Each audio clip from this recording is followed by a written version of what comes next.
At the Swayamvara of Draupadi, daughter of King Drupada, Bhima had already eaten to his heart's content and then made his way into the grand assembly area where the ceremony was taking place. High above, at the front balcony of the palace, the Swayamvara was being held. Exactly 200 feet below that place lay a large pond. In that pond swam a fish with incredible speed.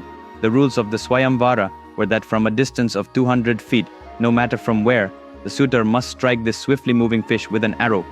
This fish could change its direction in the blink of an eye, and each person attempting this had only 5 chances. All the gathered warriors, one by one, tried their luck and failed.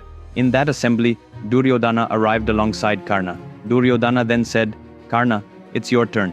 Karna had absolutely no interest in attending this Swayamvara, but he had come only because Duryodhana hoped that if Karna won and married Draupadi, then through the dowry, the grand army of the Panchala kingdom would come under Duryodhana's control. Karna notched his arrow and tried to take aim at the fish, but he couldn't see it clearly in the water. Just then, Karna's father, the sun god, began to shine more brilliantly. Sensing what was happening, Indra sent forth clouds to block the sun's rays. Darkness fell upon the entire assembly, and Karna lost sight of the fish. All 5 of his shots missed their mark. "Is there anyone else?" asked Drupada. No one responded. Just then, Draupadi emerged from the palace. Everyone in the assembly was awestruck by her beauty. They began to wonder aloud, is there not a single hero in these 40 nearby kingdoms who can win this exceptionally beautiful woman? At that moment, Bhima shouted, "There is one." Everyone turned toward Bhima. He pointed and said, "Not me, him." Arjuna asked, "Bhima, what are you doing?" Bhima replied, "If we want to defeat the Kauravas, this is the only right path. Go." When people were wondering if there truly wasn't a single man in all of India who could win Draupadi, Bhima said, "My younger brother is here," and pointed at Arjuna. At that moment, Draupadi looked at Arjuna, and Arjuna looked at Draupadi. They fell in love at first sight. Arjuna thought, if I can't win Draupadi in this Swayamvara, then all my skills, my very birth, will be in vain. Meanwhile, Draupadi thought, if this man wins me in the Swayamvara, my life will be truly blessed. Arjuna rose from among the crowds and gazing only into Draupadi's eyes, walked toward the bow, placed at the center of the Swayamvara stage.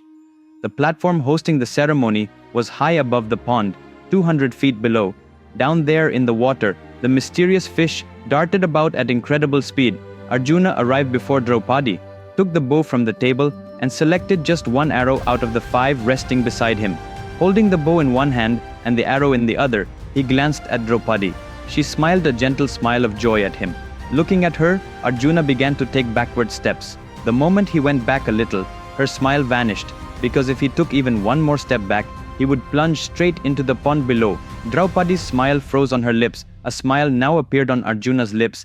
Clutching the bow in one hand and the arrow in the other, he spread his arms wide and fell straight backward. Arjuna plunged into the pond below, which was nearly 200 feet deep. Everyone craned their necks to see where he had disappeared, but the water remained utterly still, completely silent and calm. People began to panic, wondering if the Brahmin had drowned. Time seemed to slow down to a hush. Even the breeze felt still.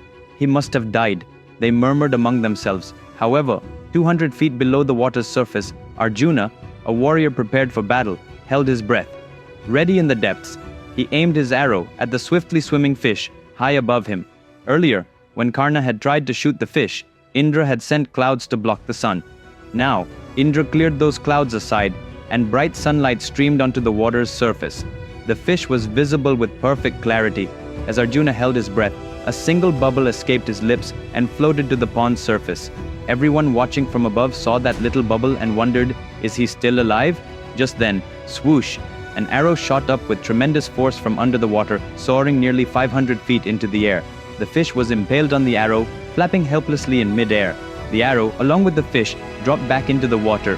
Friends, do you believe that simply reading a particularly interesting story can transform a person's entire life? If you just read out that story to your children, they could learn all the values they need. Would you believe it? Do you believe that for any problem you're facing now, or for any challenge you might face in the future, a single story can provide a solution? Would you believe it? Yes, it's possible. Only with the greatest epic ever told in the history of humankind, the Mahabharata. This tale is 100 times more magnificent than any blockbuster movie. It's a challenge. The full story of the Mahabharata, written in Vikramaditya's own words, is now available as a 2-part book and ebook on Amazon and 43 other online stores. It is available in 54 languages worldwide. The links are in the description under this video. Order now, because it's not just a book, it's an entire library of wisdom for your life. Back to the story, the whole assembly was in shock.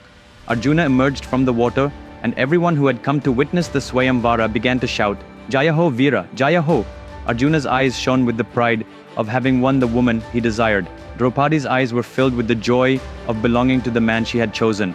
Drupada's eyes sparkled with delight that he had found the perfect son-in-law for his kingdom. The elders who attended the Swayamvara looked on in wonder, thinking, just who is this great hero? Karna's eyes held grief at having lost the contest despite all his prowess. Duryodhana's eyes were filled with fear now that he recognized the Brahmin as none other than Arjuna. Every pair of eyes in that arena reflected a different emotion. Duryodhana was seething with envy.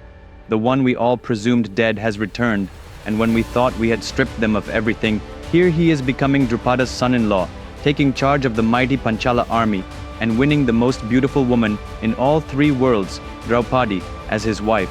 All my hopes have been smashed to pieces. Adding fuel to his fiery humiliation, the thousands gathered in the arena kept chanting, "Victory, O hero, victory!" How? Duryodhana stammered in frustration. They must be destroyed. As he raged, one man standing behind him merely watched the whole scene with a gentle smile, holding a flute. That man was none other than Lord Sri Krishna. While each pair of eyes in the assembly showed a different emotion, Lord Krishna's eyes alone reflected what had happened, what was happening, and what was yet to happen, as if to say, the real story is about to begin. A faint smile appeared on his lips. Right there in that assembly, it became known that the Brahmin who had just emerged victorious was, in fact, Arjuna. On the spot, Arjuna was wed to Draupadi. When she learned that the Brahmin was truly Arjuna, Draupadi's joy multiplied 1,000-fold. "Arjuna, I bestow upon you the entire Panchala army as dowry," announced King Drupada. Bhima said, "See, Arjuna, didn't I tell you this was the best way? Now we are ready, be it for an alliance or for war. We'll reclaim our former glory. Come on, let's tell mother and our elder brother everything." Arjuna took Draupadi's hand and went home, garlands of flowers adorning them both. He sought the blessings of his elder brother, Dharmaraja, who stood outside, and recounted all that had happened. "Where is mother?" Arjuna asked. "Mother is inside, performing her daily worship for our well-being," Dharmaraja replied. From outside the house, Arjuna called out, "Mother, see what I've brought you."